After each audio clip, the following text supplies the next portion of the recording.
December মাসের এক হাড় কাঁপানো ঠান্ডা রাত ছিল। সুমিত্রা দেবী আর প্রশান্তবাবু যখন আরামে ঘুমাচ্ছিলেন তখন হঠাৎ ফোনের ঘণ্টা বেজে উঠল, যা শুনে সুমিত্রা দেবীর হৃৎস্পন্দন দ্রুত বেড়ে গেল। সময় দেখলেন রাত 1টা বাজে। এই প্রহরে ফোনের ঘণ্টা মৃত্যুর বার্তার মতো মনে হয়, আর তার মনের কোনো এক কোণে এক অজানা ভয় নিজের শিকড় জমাতে শুরু করেছিল। তিনি ফোনটা তুললেন, আর ওপাশ থেকে আসা শব্দগুলো তার কানে এমন প্রভাব ফেলল যেন কেউ ফুটন্ত লাভা সরাসরি তার আত্মায় ঢেলে দিয়েছে। সেই মুহূর্তে তার মনে যে আঘাত লাগল তা বর্ণনা করার জন্য পৃথিবীর কোনো শব্দই যথেষ্ট ছিল না। তার পুরো অস্তিত্ব অবশ হয়ে গেল, যেন শরীরে আর প্রাণই নেই। তার পাথর হয়ে যাওয়া চোখ প্রাণহীন হয়ে সামনের দরজার দিকে আটকে রইল। তিনি কয়েক মুহূর্ত মূর্তির মতো শুনতে থাকলেন, আর তারপর ভাঙা ও অবাক হওয়া গলায় শুধু এটুকুই বলতে পারলেন, না, ও এখানে তো। আর বাক্যটা অসম্পূর্ণই রয়ে গেল। মোবাইল তার প্রাণহীন হাত থেকে ফসকে মেঝেতে পড়ে গেল, আর সুমিত্রা দেবী সেখানেই শক্তিহীন হয়ে মাটিতে লুটিয়ে পড়লেন। আরে সুমিত্রা, ওঠো, কি হলো? কার ফোন ছিল? বলো সুমিত্রা, আমার প্রাণ বেরিয়ে যাচ্ছে। বিস্মিত স্বরে প্রশান্তবাবু বললেন। তখন সুমিত্রা দেবী বললেন, বরুণের ফোন ছিল। জামাইয়ের নাম শুনেই প্রশান্তবাবুর মুখে ঘৃণার ভাব চলে এলো এবং তিক্ত গলায় বললেন, কি বলল ওই নির্লজ্জ? আমাদের মেয়ে রাধিকা? বলতে বলতে সুমিত্রা দেবী কেঁদে ফেললেন। কি হয়েছে রাধিকার? প্রশান্তবাবু চিন্তিত স্বরে জিজ্ঞাসা করলেন। সুমিত্রা দেবী বললেন, জানি না, সন্ধ্যা থেকেই ও গায়েব। ওর ছোট্ট মেয়েটাও সাথে আছে। শ্বশুরবাড়ির লোক তখন থেকেই ওকে খুঁজছে। এটাই জিজ্ঞাসা করার জন্য ও বাপের বাড়িতে আসেনি তো। রাধিকা নিখোঁজ, কিন্তু ও এখানে আসেনি, তাহলে কোথায় গেল? বলতে বলতে প্রশান্তবাবুর গলা ধরে এলো। খুব বাজেভাবে ঘাবড়ে গেলেন তিনি। তখন সুমিত্রা দেবী বললেন, কে জানে কোথায় হবে, কোন অবস্থায় হবে। কতবার আমি তোমাকে বলেছিলাম যে আমাদের মেয়ে খুব কষ্টে আছে। ওরা ওকে প্রতি মুহূর্তে তড়পায়। এখন আমাদের ওকে আর ওখানে থাকতে দেওয়া উচিত নয়। এখানে নিয়ে এসো। কিন্তু তুমি আমার কথা শুনলে কোথায়? খুব বেশি দুঃখী হয়ে গিয়েছিল ও ওদের অত্যাচারে। এমনিতেই ও ফোনে কাঁদত না। ফুঁপিয়ে কাঁদতে কাঁদতে সাবিত্রী দেবী বলেই যাচ্ছিলেন। তখনই হঠাৎ তার মনে হলো, আর তিনি পাগলের মতো চিৎকার করতে লাগলেন, ওর বাড়ির কাছেই তো খাল আছে, কোথাও খালের জলে ডুবে। তখনই প্রশান্তবাবু জোরে বললেন, থামো তো সাবিত্রী, যা মনে আসছে বলে যাচ্ছ। এমনও তো হতে পারে যে ওখান থেকে বিরক্ত হয়ে নিজের কোনো বান্ধবীর বাড়ি চলে গেছে। বান্ধবীর সাথে দেখা করার ইচ্ছা হয়েছে, আর শ্বশুরবাড়ির লোক মানা করেছে। এটা ভেবে না জানিয়েই বেরিয়ে গেছে। কে জানে, হয়তো কাল পর্যন্ত ফিরে আসবে। এসব বলতে বলতে প্রশান্তবাবু নিজের স্ত্রী সাবিত্রীকে তো সান্ত্বনা দিচ্ছিলেন, কিন্তু মনে মনে মেয়ের চিন্তা তাকেও কুড়ে কুড়ে খাচ্ছিল। তখনই সাবিত্রী দেবী রাগী চোখে নিজের স্বামীর দিকে তাকিয়ে বললেন, আচ্ছা, কাল পর্যন্ত ফিরে আসবে। কোথায় ফিরবে আমার মেয়ে? ওই শ্বশুরবাড়িতে, যেখানে ওখানকার মানুষেরা ওর জীবন অতিষ্ঠ করে দিয়েছিল, যারা ওকে মেরে ফেলার চেষ্টা করছিল? নাকি নিজের বাপের বাড়ির লোকের কাছে আসবে, যারা ওকে তড়পাতে আর প্রতি মুহূর্তে মরতে দেখেছে, কিন্তু তবুও মুখে কুলু পেটে বসেছিল? ত্রাস, দমবন্ধ পরিবেশ আর অস্থিরতায় যখন ওর বেঁচে থাকা কঠিন হয়ে গেল, তখন আর কোন রাস্তা খোলা ছিল ওর কাছে? যখন প্রাণ দিতেই হবে, তখন তিল তিল করে কেন মরব? এক ঝটকায় প্রাণ কেন না বেরিয়ে যাক? এটাই ভেবে আমাদের মেয়ে এই পদক্ষেপ নিয়ে থাকবে। বলতে বলতে হাঁপাতে লাগলেন সাবিত্রী দেবী, কিন্তু মনের ব্যথা একটুও কমল না। সাবিত্রী দেবী আর প্রশান্তবাবুর ঘর থেকে আসা আওয়াজ তাদের ছোট মেয়ে মীরাকেও জাগিয়ে দিল। এত রাতে এমন আওয়াজের অর্থ কোনো ভয়ানক অঘটনই হতে পারে। এই ভয়ে কাঁপতে কাঁপতে মীরা তাদের ঘরের দিকে দৌড়াল। কিন্তু যেই সে দরজা খুলল, নিজের বাবা মায়ের অবস্থা দেখে তার পায়ের তলা থেকে মাটি সরে গেল। কি হলো মা? বাবা, আসলে ব্যাপারটা কি? নিজের মায়ের কাঁধ ঝাঁকিয়ে মীরা ঘাবড়ে গিয়ে জিজ্ঞাসা করল। তার গলার স্বরেও কাঁপুনি ছিল। সাবিত্রী দেবী নিজের ফোলা চোখে মীরার দিকে তাকালেন আর ভাঙা গলায় জিজ্ঞাসা করলেন, মা, আজ রাধিকার সাথে তোর কোনো কথা হয়েছিল? না মা, আমার তো কোনো কথা হয়নি, কিন্তু তোমরা এমন করছো কেন? হয়েছে কি? মীরার মুখ ফ্যাকাশে হয়ে গেল। সাবিত্রী দেবী হাউমাউ করে কাঁদতে কাঁদতে বললেন, মা রে, রাধিকা নিজের মেয়েকে নিয়ে শ্বশুরবাড়ি থেকে কোথাও চলে গেছে।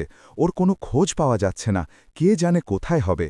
কি দিদি, কোথায় চলে গেছে? মীরা নিজের কানকে বিশ্বাস করতে পারল না। জানি না মা, কোথায় গিয়ে থাকবে। ওর বান্ধবীদের ফোন করে তো দেখ, না জানি কোন অবস্থায় হবে আমার মেয়েটা। বলতে বলতে সাবিত্রী দেবীর দম বন্ধ হয়ে আসতে লাগল। তার নিঃশ্বাস খুব বাজেভাবে আটকে যাচ্ছিল। মীরা সাথে সাথে নিজের চোখের জল মুছল আর নিজেকে সামলাল। মা, ঘাবড়িও না। সে দৌড়ে টেবিল থেকে ইনহেলার আনল আর মায়ের মুখে দিল। তারপর সাহারা দিয়ে তাকে বিছানায় শোয়াল আর তার মাথায় হাত বুলিয়ে দিতে লাগল। মা, তুমি নিজের খেয়াল রাখো, সব ঠিক হয়ে যাবে, দিদির কিছু হবে না। সকাল হতেই আমি ওর সব বান্ধবীদের ফোন করব, আমরা খোঁজ লাগিয়ে নেব। বাড়ির সব সদস্যের প্রাণ যেন আটকে ছিল। কিন্তু এই সময়ে রাধিকার খোঁজ করা সহজ কাজ ছিল না।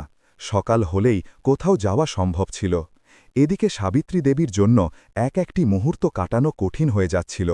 তার চোখ থেকে জলের ধারা থামার নাম নিচ্ছিল না, আর বুকে এক আগুন জ্বলছিল যা তার শান্তিকে পুড়িয়ে ছাই করে দিয়েছিল। থেকে থেকে বন্ধ চোখের সামনে বারবার তাদের দুই মেয়ের ছোটবেলার ছবি কোনো সিনেমার মতো ঘুরতে লাগল। মনে পড়ে গেল সেই দিনটি যখন রাধিকা এই পৃথিবীতে প্রথমবার চোখ খুলেছিল। ঘরে মেয়ে হয়েছে এটা জেনে ঠাকুমা তাকে কোলে নেওয়া তো দূর, তার দিকে তাকানোও পছন্দ করেননি। কিন্তু যখন রাধিকার বাবা জোর করে সেই ছোট্ট প্রাণটিকে ঠাকুমার কোলে দিলেন, তখন দুধের মতো সাদা জাপানি পুতুলের মতো মিষ্টি মেয়েটিকে দেখেই ঠাকুমার পাথরের মতো হৃদয়ও গলে গিয়েছিল। তার মুখ খুশিতে উজ্জ্বল হয়ে উঠেছিল, আর তিনি ঝট করে সেই ছোট্ট পরীকে চুমু খেয়েছিলেন। তারপর ২ বছর পর মীরা এলো। দুই বোন বাবা মায়ের চোখের দুই তারার মতো হয়ে গেল। এক মুহূর্তের জন্য যদি তারা চোখের আড়াল হতো, তবে সাবিত্রী দেবীর বুক ধরফর করতে শুরু করত। যদি তারা দুজনে উঠোনেও খেলত, তবুও সাবিত্রী দেবী রান্নাঘর থেকে প্রতি ২ মিনিটে বাইরে এসে তাদের দেখে যেতেন। যেমন যেমন দুজনে বড় হল, তাদের বড় করে তোলার চিন্তাও বাড়তে লাগল। পড়াশোনায় দুজনেই খুব ভালো ছিল, কিন্তু রাধিকার মন ঘরের কাজে কখনোই লাগত না। যখন সে ১৭ বছর বয়সে কলেজে পৌঁছাল, তখন সাবিত্রী দেবীর শুধু এটাই চেষ্টা থাকত, যে কোনোভাবে রাধিকাকে এক সুনিপুণ ও সংসারী গৃহিণী বানিয়ে দেবেন। তিনি তাকে এখন থেকেই সংসারের পাঠ পড়ানোর ফোন দিয়ে আটতে থাকতেন। কিন্তু নিজের খেয়ালে থাকা রাধিকা নিজের জগতেই মগ্ন থাকত। যতবার সাবিত্রী দেবী তাকে রান্নাঘরে টেনে নিয়ে যেতেন, ততবার তার চঞ্চল মন কোনো নতুন স্বপ্ন বুনতে শুরু করত। সে প্রায়ই বলত, মা, শুধু ঘরের কাজই কেন, আমিও তো বাবার মতো ব্যাগ নিয়ে অফিসে যেতে পারি, তাই না? কিন্তু সাবিত্রী দেবী নিজের জিদেই অটল রইলেন। অবশেষে তাকে ঘরের সব কাজে পটু বানিয়েই ছাড়লেন। সাবিত্রী দেবীর মনে পড়তে লাগল, যখন রাধিকা কলেজে যাওয়া শুরু করেছিল, তখন তার সুরক্ষা নিয়ে তিনি কতটা চিন্তিত থাকতেন। একদিন রাধিকার কলেজ থেকে ফিরতে ২ ঘণ্টা দেরি হয়ে গেল। তখন সাবিত্রী দেবী অস্থির হয়ে উঠলেন। প্রশান্তবাবু তাকে বোঝাতেন যে কোনো কাজ পড়ে গেছে, হয়তো তাই দেরি হয়েছে। কিন্তু মায়ের মন কি আর মানার পাত্র? কখনো ছাদে তো কখনো দরজায় গিয়ে দাঁড়িয়ে যেতেন। দূরের গলি পর্যন্ত নজর বোলাতে লাগলেন। মাথায় নানান চিন্তা চলতে লাগল। যুগ খারাপ, মানুষের মনুষ্যত্ব আর তার কাছে আছে কোথায়? আজকাল তো আত্মীয়দেরও বিশ্বাস করা যায় না। তো তারপর পথ চলতি মানুষের কি ভরসা? শুধু মেয়েটা যেন সহি সালামতে ঘরে ফিরে আসে। ভগবানের কাছে প্রার্থনা করতে লাগলেন। কিছুক্ষণ পর যখন রাধিকা দূর থেকে আসছে দেখা গেল, তখন সাবিত্রী স্বস্তির নিঃশ্বাস ফেললেন। এবার ১০১ টাকার প্রসাদ বিলোব, এই বলে ভগবানের শুকরিয়া আদায় করলেন। আজ কলেজ থেকে আসতে দেরি হলো কেন? জানিস আমার কতটা চিন্তা হচ্ছিল তোর জন্য। রোজ তো ৩-এর সময় ঘরে ফিরে আসিস তুই, আজ পুরো ২ ঘণ্টা লেট। আরে মা, এতে এত চিন্তা করার কি আছে? আসলে আমি কলেজের এনএসএস ইউনিটের একটা অংশ, যেখানে দেশ সেবা আর সমাজ সেবার গুণ শেখানো হয়। তাই মাঝে মাঝে প্র্যাকটিসের জন্য থাকতে হয়। আরে, তোর কোনো দরকার নেই এমন সমাজসেবা করার। আজকাল কার কি ভরসা? তুই শুধু সময় মতো বাড়ি ফিরে আসবি। রেগে গিয়ে সাবিত্রী দেবী বললেন। তখন রাধিকা খিলখিলিয়ে হেসে উঠল আর বলল, আরে মা, আপনি এত ভয় পান কেন? আমি কি কোনো ছোট বাচ্চা?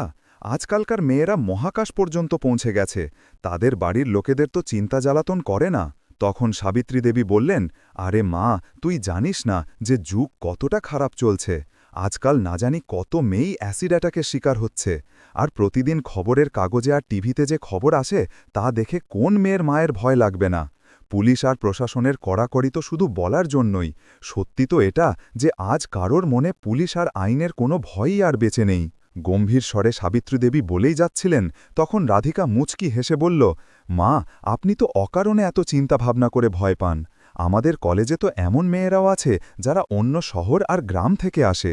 বাকি সবার কথা আমি জানি না, আমার তো নিজের বাচ্চার চিন্তা আছে। আর এরপর থেকে তুই বাড়িতে দেরিতে ফিরলে আমি সহ্য করব না।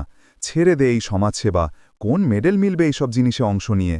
তখন রাধিকা বলল, আরে মা, আপনি জানেন না, আমার তো স্বপ্ন ইউপিএসসি সিলেক্ট করে এই দেশের সেবা করার। একদিন আপনার নিজের মেয়ের উপর গর্ব হবে, এই কথা আমি গ্যারান্টি দিয়ে বলছি।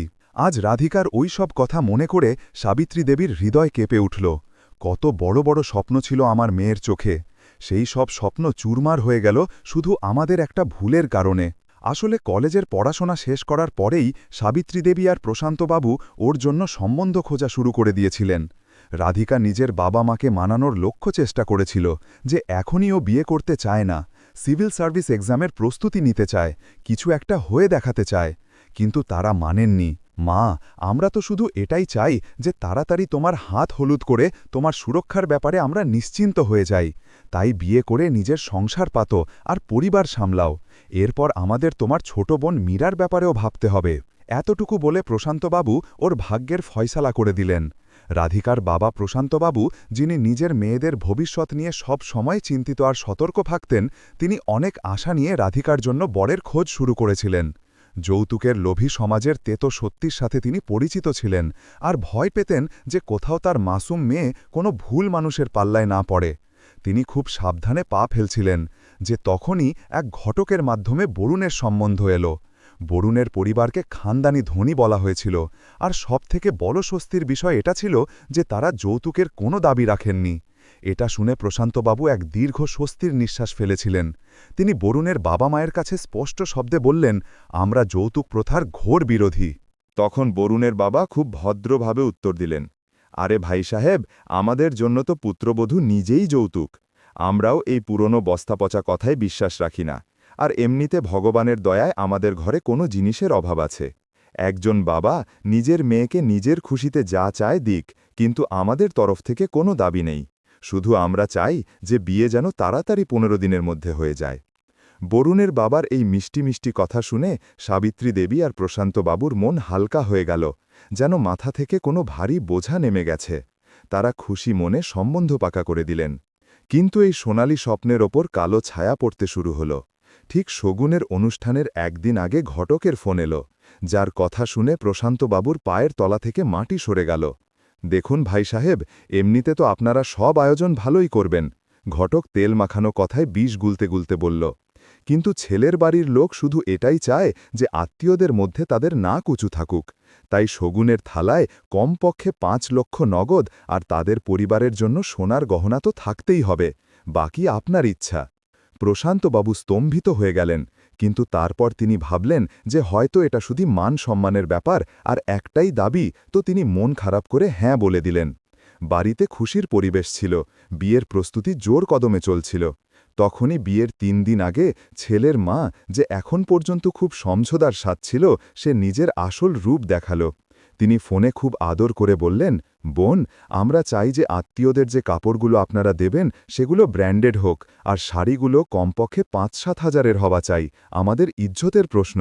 সাবিত্রী দেবী আর প্রশান্তবাবু ধাক্কা তো খেলেন, কিন্তু মেয়ের খুশি আর সমাজের ভয়ে তারা কোনো প্রতিবাদ ছাড়াই এই দাবিও মেনে নিলেন। কিন্তু লোভের ঘরাক এখানেই ভরল না। ঠিক পরের দিনই ছেলের বাবা নির্লজ্জতার সব সীমা পার করে দিলেন। আরে প্রশান্তবাবু, তিনি অধিকার ফলিয়ে জিজ্ঞাসা করলেন, নিজের জামাইকে গাড়ি কোনটা দিচ্ছেন? তখন প্রশান্তবাবু বললেন, কিন্তু ভাই সাহেব, গাড়ি দেওয়ার তো কোনো কথা হয়নি। তখন বরুণের বাবা বললেন, আরে এতে কথা কি বলার আছে, এসব তো আজকাল জরুরি। চিন্তার ভাঁজ ফুটে উঠেছিল প্রশান্তবাবুর কপালে, আর বললেন, এসব তো আমাদের বাজেটের বাইরে হয়ে যাবে। আরে না প্রশান্তবাবু, বিয়ে শাদিতে তো একটু আধটু কম বেশি চলতেই থাকে, আমরা তো আপনাকে জানিয়ে দিয়েছি, বাকি আপনার ইচ্ছা, বলে তিনি ফোন কেটে দিলেন। এই কথা যখন সাবিত্রী দেবী শুনলেন তখন অবাক হয়ে গেলেন। এই লোকেদের তো ডিমান্ড বাড়তেই থাকছে, আমাদের দ্বিতীয় মেয়েরও তো বিয়ে দিতে হবে। কিন্তু প্রশান্তবাবু বললেন, সাবিত্রী, কাল বিয়ে, আর বিয়ের সব প্রস্তুতি হয়ে গেছে, এখন আমরা পিছু হটতে পারি না। তুমি রাধিকা আর মীরাকে কিছু বলো না, আমি সব দেখে নেব। ধার দেনা করে যেমন তেমন করেই তারা সব ব্যবস্থা করলেন। পুরো জাঁকজমক আর রীতিনীতির সাথে বিবাহ সম্পন্ন হল। এদিকে রাধিকার নিজের শ্বশুরবাড়িতে খুব ধুমধাম করে স্বাগত জানানো হল। পুত্রবধূর রূপে সাক্ষাৎ লক্ষ্মীজি এসেছিলেন তাদের ঘরে। তো অন্যদিকে প্রশান্ত আর সাবিত্রী দেবীও নিজের মেয়ের জন্য নিশ্চিন্ত হয়ে গিয়েছিলেন যে মেয়ে খাওয়া পড়া ঘরে গেছে। বিয়ের পর যখন রাধিকা প্রথমবার তাদের সাথে দেখা করতে এলো তখন তার মুখের উজ্জ্বলতা দেখে বাবা মা নিজেদের সব চিন্তা ভুলে বসেছিলেন। কিন্তু মাত্র ২-৩ মাসেই তারা রাধিকার ব্যবহারে পরিবর্তন দেখতে শুরু করলেন। যে রাধিকা ফোনে খুব হাসিখুশি কথা বলতো, এখন সেই রাধিকা মাত্র আনুষ্ঠানিকতা পূরণ করে ফোন রেখে দিত। মা বাবা কখনো কিছু জিজ্ঞাসা করতে গেলেও সংক্ষিপ্ত উত্তর দিয়ে দিত, আর বাবা মা ও বোনের কুশল জিজ্ঞাসা করে তাড়াতাড়ি ফোন রেখে দিত। মীরার কিছু ঠিক মনে হচ্ছিল না, তাই নিজের বোনকে বারবার ফোন করে তার হাল জানার চেষ্টা করছিল, কিন্তু প্রতিবার শ্বশুরবাড়ির লোকেদের মধ্য থেকেই কেউ ফোন তুলত। আর একবার তো বরুণের বোন মীরাকে মজা করতে করতে খোঁচাও দিয়ে দিল যে অন্তত নববিবাহিত দম্পতিকে প্রাইভেট টাইম তো কাটাতে দাও, ফোন করে বারবার তাদের বিরক্ত করা ভালো কথা নয়। মীরা যখন এই কথা নিজের বাবা মাকে জানালো তখন প্রশান্তবাবু আর সাবিত্রী দেবী বললেন, কথা তো ঠিকই, আমাদের ওখানে বেশি ফোন করা উচিত নয়। যেমন তেমন করে মেয়েকে ছাড়া বাঁচার অভ্যাস তারা করে নিলেন। অবশেষে একদিন সাবিত্রী দেবীর কাছে ফোন এলো, আর এক চাপা স্বর তার কানে এলো, মা, আমরা অনেক বড় ধোঁকা খেয়েছি। আমার শ্বশুরবাড়ির লোকজন ভালো মানুষ নয়, ভীষণ লোভী, মানুষের বেশে পশু। রাধিকা, মা, এটা তুই কি বলছিস? সাবিত্রী দেবীর হৃদয় চিৎকার করে উঠল। কিন্তু মা, আমরা তো তোর বিয়েতে কোথাও কোনো কমতি রাখিনি, তবুও তোর শ্বশুরবাড়ির লোকেদের অভিযোগ আছে। তখন রাধিকা কাঁদতে কাঁদতে বলল, আমার জীবন বরবাদ হয়ে গেছে মা। এই লোকেরা নিজেদের যে ব্যবসার ব্যাপারে আমাদের বলেছিল, আসলে সেই ব্যবসা তো এদের নেই। আপনার জামাই তো বেকার। আসল সত্যি যাতে সামনে না চলে আসে তাই এরা বিয়ে তাড়াতাড়ি করতে বলেছিল। লোভে পরিপূর্ণ এই লোকেরা। শুরুতে তো এরা আমার সাথে খুব ভালো ব্যবহার করেছিল। একদিন আমার শাশুড়ি আমার কাছে এলেন আর বললেন যে নতুন কাজ শুরু করার জন্য আমাদের কিছু টাকার দরকার, কিন্তু টাকার ব্যবস্থা করতে কিছু সময় লেগে যাবে, তাই তুমি তোমার বাবার থেকে ৫ লক্ষ টাকা নিয়ে এসো। কিন্তু আমিও সাফ সাফ বলে দিলাম যে এখনই তো আমার বাবা আমার বিয়ে দিয়েছেন, নিজের সামর্থ্যের চেয়ে বেশি তিনি বিয়েতে খরচ করেছেন, এখন আমি কিভাবে তাকে টাকা দিতে বলতে পারি? তখন শাশুড়ি বললেন, আমরা কোনো সময়ের জন্য চাইছি, ধার হিসেবেই মনে করে দিয়ে দাও, যখন জোগাড় হবে তখন ফেরত দিয়ে দেব। সেই সময় বরুণও আমার কাছে এলেন আর বললেন, রাধিকা, এখন তুমি এই বাড়িতে থাকো তো তোমার নিজের বাবার থেকে বেশি নিজের ঘরের চিন্তা হওয়া উচিত। বিনা কোনো প্রশ্ন করে নিজের বাপের বাড়ি গিয়ে টাকা নিয়ে এসো। কিন্তু মা, আমিও বলে দিলাম যে আমি আমার বাবার কাছে কখনো টাকা চাইব না, চাই যা হয়ে যাক। ব্যাস, এই কথাতেই ওই লোকেরা আমার উপর রেগে বসে আছে। রাত দিন আমাকে কষ্ট দেয়, না তো আমাকে ঘর থেকে বের হতে দেয়, না ফোনে কথা বলতে দেয় যে যদি আমি কাউকে কিছু বলে দিই। নিজের আদরের মেয়ে রাধিকার কষ্ট শুনে সাবিত্রী দেবীর প্রাণ যেন গলার কাছে চলে এলো। তারপর কাঁপা স্বরে বললেন, এটা কি বলছিস তুই? আমার বলা একটা কথা সত্যি মা। কিন্তু মা, এখন তুই কোথা থেকে ফোন করছো? আসলে আমার শ্বশুর শাশুড়ি কোথাও বাইরে গেছেন, আর বরুণও সকাল সকালই কোথাও বেরিয়ে গেছেন। ননদ স্নান করতে গেছে, তাই লুকিয়ে ওর ফোন তুলে নিয়ে এলাম, যাতে আপনার সাথে কথা বলা যায়। আচ্ছা, এখন আমি ফোন রাখছি। যদি আমার ননদ দেখে ফেলে তো আমার রক্ষা নেই। আপনি একবার বাবার সাথে কথা অবশ্যই বলবেন, যাতে উনি কোনো কঠোর পদক্ষেপ নিতে পারেন। এ কথা বলে রাধিকা ফোন রেখে দিল। কিন্তু এদিকে ফোন বন্ধ হয়ে যাওয়ার পরেও সাবিত্রী দেবী কানে ফোন লাগিয়ে পাথরের মূর্তির মতো দাঁড়িয়েছিলেন। মনে এমন আঘাত লেগেছিল যে শ্বাস নেওয়াও কষ্টকর হয়ে উঠছিল। তিনি দিশাহারা হয়ে প্রশান্তবাবুকে ফোন করলেন। তার ঘাবড়ে যাওয়া গলা শুনে প্রশান্তবাবু সব কাজ ফেলে দৌড়ে বাড়ি এলেন। সাবিত্রী দেবী ফুপিয়ে কাঁদতে কাঁদতে তাকে রাধিকার ওপর ঘটে যাওয়া ঘটনার কথা শোনালেন। নিজের ফুল সব মেয়ের ওপর হওয়া অত্যাচারের কথা শুনে বাবার চোখের বাঁধও ভেঙে গেল।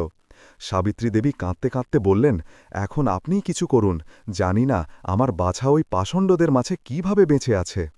প্রশান্তবাবু চোখের জল মুছলেন এবং দৃঢ়তার সাথে বললেন, না সাবিত্রী, এটা কাঁদার সময় নয়, সাহস দিয়ে কাজ নেওয়ার সময়। আমরা কালই গুড়গাঁও যাব, ওর সাথে দেখা করে ওকে সাহস দেব এবং চেষ্টা করব যাতে ওকে কিছুদিনের জন্য এখানে নিয়ে আসা যায়। পরের দিন যখন তারা রাধিকার শ্বশুরবাড়ি পৌঁছালেন তখন নিজেদের মেয়ের অবস্থা দেখে স্তম্ভিত হয়ে গেলেন।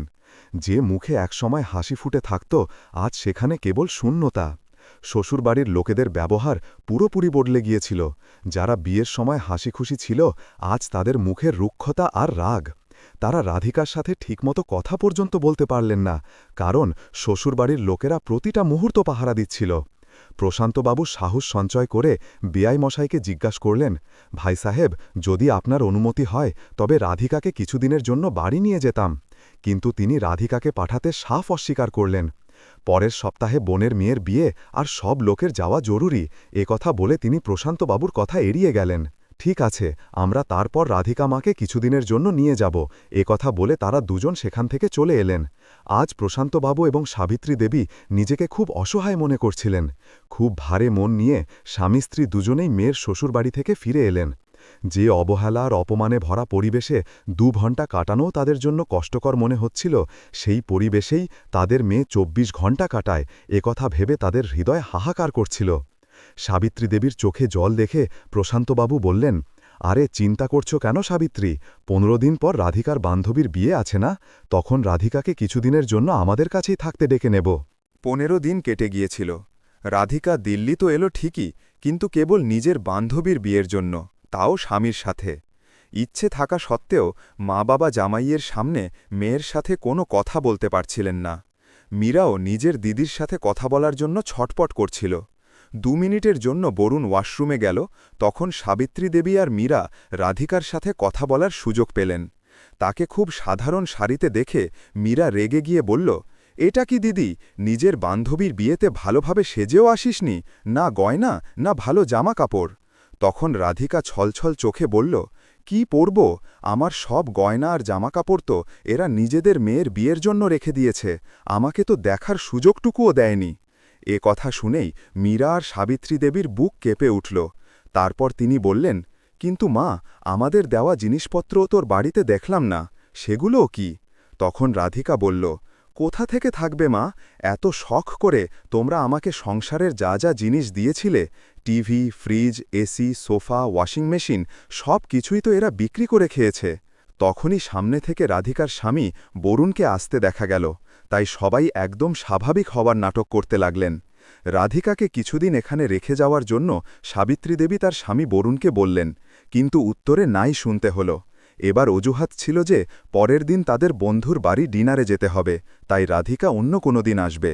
তখনই প্রশান্তবাবু পকেট থেকে একটা নতুন মোবাইল বের করলেন, যেটা তিনি রাধিকার জন্য কিনেছিলেন, এবং সেটা দিতে দিতে বললেন, যখন মন চাইবে কথা বলে নিস। চলো রাধিকা, দেরি হচ্ছে, বরুণ বলল, এবং সেই রাতেই ওরা বাড়ি ফিরে গেল। রাধিকা যা কিছু বলেছিল তা সাবিত্রী দেবীর আত্মাকে ছিন্ন ভিন্ন করে দিয়েছিল। তিনি এক মুহূর্তের জন্য শান্তি পাচ্ছিলেন না। কাশ আমার কাছে যদি কোনো জাদুর কাঠি থাকত, তিনি ফুঁপিয়ে বললেন, যা দিয়ে আমি আমার মেয়ের জীবনের পথে বিছানো সব দুঃখের কাঁটা বেছে নিতাম আর ওর ঝুলি শুধু খুশিতে ভরিয়ে দিতাম। কথা বলতে বলতে সাবিত্রী দেবী কান্নায় ভেঙে পড়লেন। অন্যদিকে প্রশান্তবাবুর শুধু এটুকুই সান্ত্বনা ছিল যে এখন অন্তত রাধিকার কাছে নিজের ফোন আছে, সে যখন চাইবে নিজের বাপের বাড়িতে কথা তো বলতে পারবে। কিন্তু ভাগ্যের লিখন অন্য কিছুই ছিল। যে কথাটার ভয় সাবিত্রী দেবী পাচ্ছিলেন সেটাই হল। বাড়ি পৌঁছাতেই রাধিকার সেই নতুন ফোনটিও তার স্বামী নির্দয়ভাবে কেড়ে নিল। তুমি এটার কি করবে? সে খোঁটা দিয়ে বলল, এই লেটেস্ট ডিজাইনের মোবাইল আমার কাছে থাকা উচিত, এমনিতে আমার নতুন মোবাইলের দরকারও ছিল, তোমার বাপের বাড়িতে কথা বলার দরকার হলে মায়ের থেকে চেয়ে নেবে। কিছুদিন পর কোনো ভিখারির মতো যখন সে নিজের শাশুড়ির কাছে মোবাইল চাইল, শাশুড়ি এমন বাঁকা আর বিষাক্ত নজরে তার দিকে তাকালেন যে রাধিকার অর্ধেক রক্ত ওখানেই শুকিয়ে গেল। অপমানে মাথা নিচু করে সে চুপচাপ নিজের ঘরে ফিরে এলো। রাধিকার ওপর দিন দিন অত্যাচার বেড়েই চলছিল। কখনো খাবার বানাতে সামান্য দেরি হলে তার স্বামী সামনে থাকা যে কোনো জিনিস তুলে তার দিকে ছুঁড়ে মারত। কোনো কাঁচের জিনিস তার হাত থেকে পড়ে গেলে ননদও তার হাত মোচকে দিতে দেরি করত না। একদিন বরুণ মোবাইলটা ঘরে ফেলে রেখে গিয়েছিল। সেটা দেখে রাধিকা মা বাবাকে ফোন করার চেষ্টা করতেই বরুণ ঘরে এলো আর রাধিকার গালে কষে 2টো থাপ্পড় লাগিয়ে দিল। তারপর তার মুখ চেপে ধরে চিৎকার করে উঠল, সাহস কি করে হলো তোমার আমাকে না জিজ্ঞাসা করে আমার মোবাইল ব্যবহার করার? এরপর আমার কোনো জিনিসে হাত দিলে জ্যান্তা ছাড়ব না। রাধিকা খুব ভয় পেয়ে গিয়েছিল। আবারও শ্বশুরবাড়ির কয়েদখানা থেকে কোনো রকমে কিছুক্ষণের জন্য বাইরে বেরিয়ে রাধিকা নিজের বাড়িতে ফোন করল। মীরা ফোন তুলতেই রাধিকার ধৈর্যের বাঁধ ভেঙে গেল। সে কাঁদতে কাঁদতে নিজের সব অবস্থার কথা শোনাল। আর সহ্য হয় না রে মীরা, বাবাকে বলো আমাকে এই জ্বলন্ত নরক থেকে বের করে নিয়ে যেতে, না হলে আমি আর বাঁচব না মীরা, আমি মরে যাব। কথা বলে রাধিকা হাউমাউ করে কেঁদে উঠল। সাবিত্রী দেবী আর প্রশান্তবাবু তখন বাজারে গিয়েছিলেন। তারা বাড়ি ফিরতেই মীরা তাদের ওপর ফেটে পড়ল। কেন মা, যখন রাধিকা দিদি কলেজে যেত তখন তো তোমাদের ওর সুরক্ষা নিয়ে দুনিয়ার চিন্তা থাকত, তাই না? একবার গিয়ে দেখো দিদির শ্বশুরবাড়িতে, ওই জানোয়ারদের মাঝে ও কি সুরক্ষিত আছে? আরে চড় থাপ্পড় তো এখন খুব ছোট ব্যাপার হয়ে গেছে। যতটা অমানবিক অত্যাচার ওকে ওখানে সহ্য করতে হচ্ছে না, ওরা ওকে মেরেই ফেলবে। তোমরা গিয়ে ওকে ওখান থেকে নিয়ে আসছ না কেন? মেয়ের এই রুদ্রমূর্তি দেখে প্রশান্তবাবু অসহায়ভাবে বললেন, কিন্তু মীরা মা, বোঝার চেষ্টা কর, তোর বিয়ের কথা চলছে। যদি ছেলের বাড়ি জানতে পারে যে তোর বড় দিদি নিজের ঘর সংসার ছেড়ে বাপের বাড়ি এসে বসে আছে, তবে ওরা এই বাড়ির সাথে সম্পর্ক কোনো মতেই জুড়বে না। ওরা কেন, সমাজের কোনো পরিবারই আমাদের সাথে সম্পর্ক রাখতে চাইবে না। সবাই এটাই বলবে যে মা বাবার শিক্ষাতেই গলদ ছিল। না বাবা, মীরা চিৎকার করে উঠল, এক মেয়ের বিয়ের জন্য কি আপনি আপনার আর এক মেয়েকে বলি চড়িয়ে দেবেন?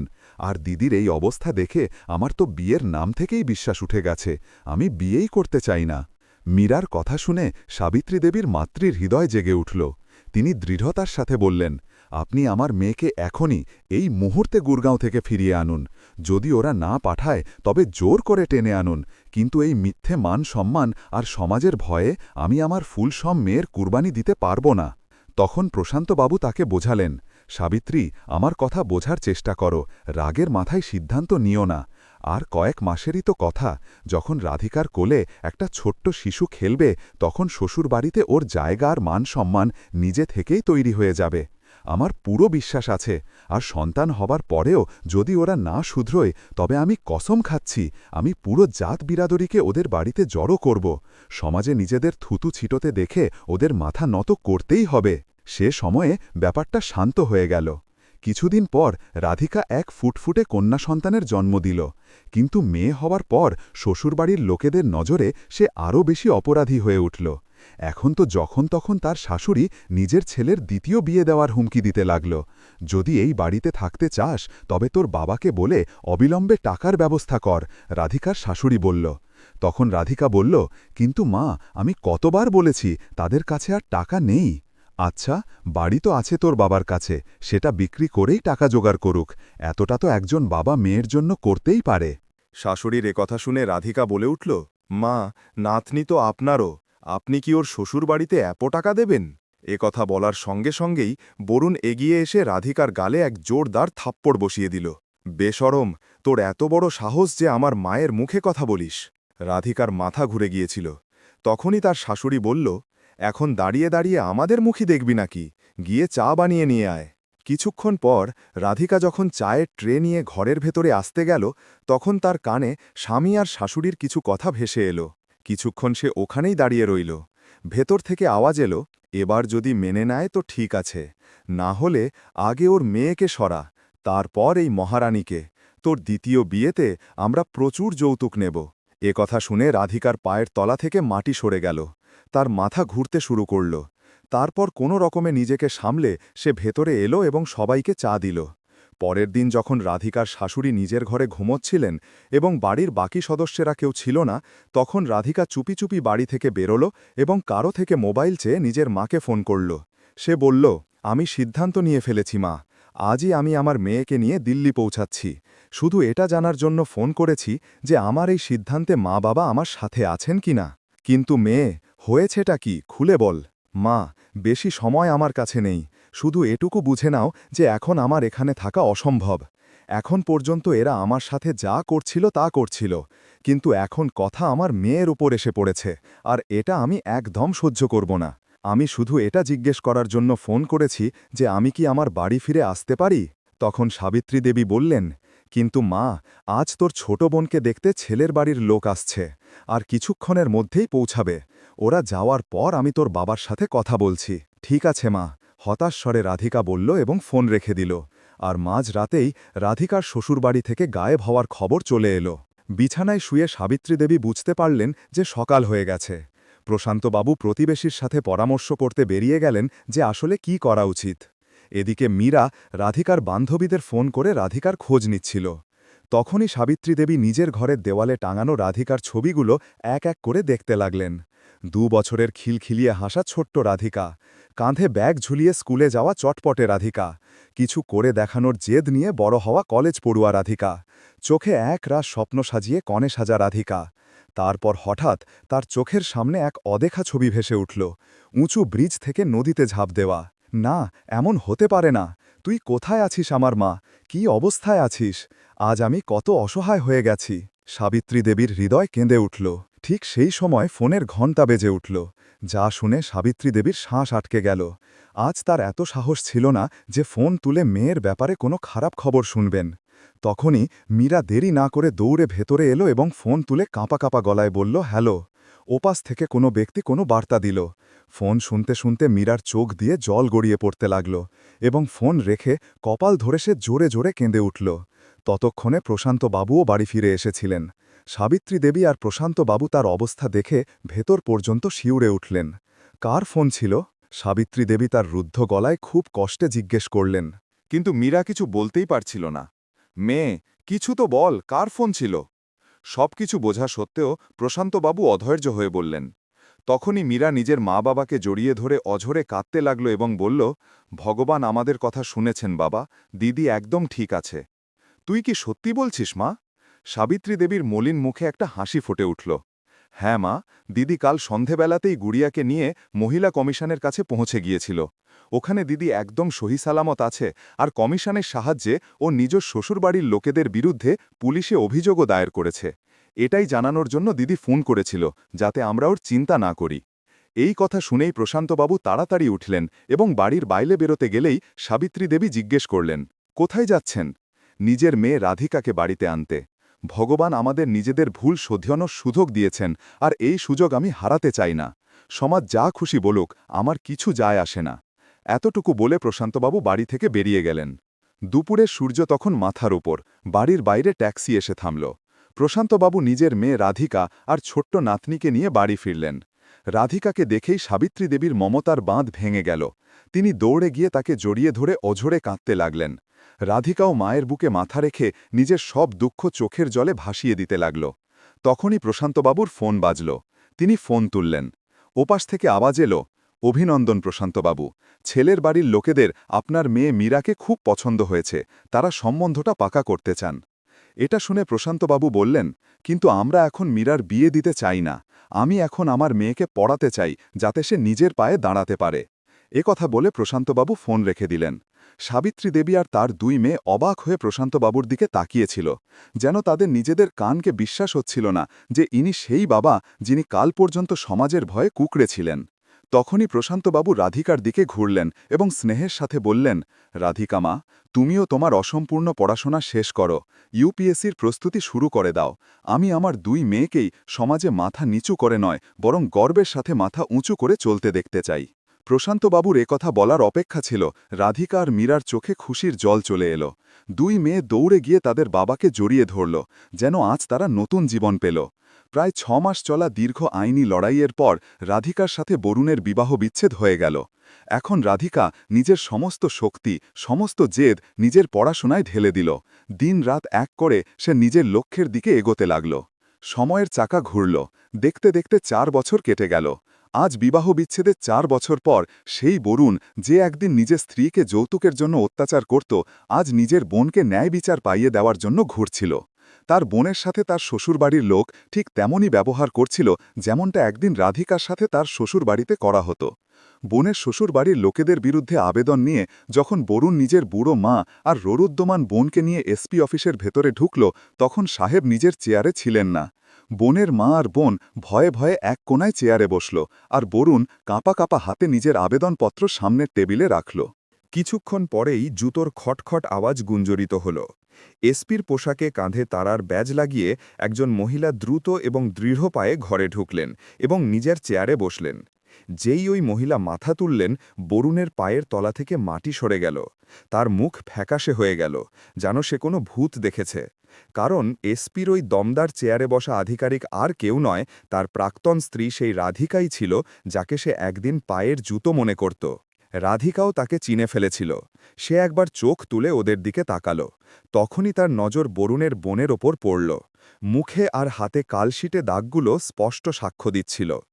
এক মুহূর্তের জন্য রাধিকার চোখের সামনে নিজের সেই ভয়ানক অতীত, সেই মারধর, সেই অপমান সব কিছু সিনেমার মতো ঘুরে গেল। চোখের কোণ ভিজে ওঠার জন্য ব্যাকুল হয়ে উঠল, কিন্তু পর মুহূর্তেই সে নিজেকে সামলে নিল। একজন আধিকারিকের গাম্ভীর্য বজায় রেখে সে কোনো অচেনা মানুষের মতো টেবিলে রাখা কাগজটা তুলল এবং পড়তে লাগল।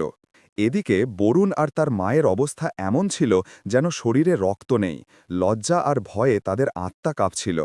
তখনই রাধিকা ফাইল থেকে চোখ সরিয়ে সোজা বরুণের চোখের দিকে তাকালো এবং ব্যঙ্গ মেশানো গাম্ভীর্যের সাথে বলল, পণের কেস, বোনকে মারধর করা হয় আর বাপের বাড়ি থেকে টাকা আনার জন্য চাপও দেওয়া হয়। এই সব কথা তো আজকাল রোজই শুনতে পাওয়া যায়, তাই না মিস্টার বরুণ? তীক্ষ্ণ দৃষ্টিতে তাকিয়ে রাধিকার এই প্রশ্ন বরুণকে ভেতর পর্যন্ত বিদ্ধ করল। সে ঘামে ভিজে গেল। লজ্জার ভারে চোখ নামিয়ে ওরা ওখান থেকে উঠে চলে গেল। পুলিশ কনস্টেবল তাদের পেছন থেকে ডাকল, কিন্তু ওরা ফিরে তাকালো না। তো বন্ধুরা, শেষে রাধিকার শ্বশুরবাড়ির লোকেদের সাথে যা হলো তা কি ঠিক ছিল? নিজের মতামত কমেন্ট করে অবশ্যই জানাবেন, এবং এটাও জানাবেন যে আপনারা আমাদের গল্প ভারতের কোন শহর থেকে শুনছেন। আর বন্ধুরা, যদি আপনার জীবনেও এমন কোনো ঘটনা বা অভিজ্ঞতা হয়ে থাকে যা আপনি চান যে আমরা গল্পের আকারে সবার সামনে আনি, তবে আপনি আমাদের অবশ্যই লিখে পাঠান। আপনারা কমেন্ট করতে পারেন বা ডেসক্রিপশনে দেওয়া ইমেল আইডিতে মেলও করতে পারেন। ধন্যবাদ।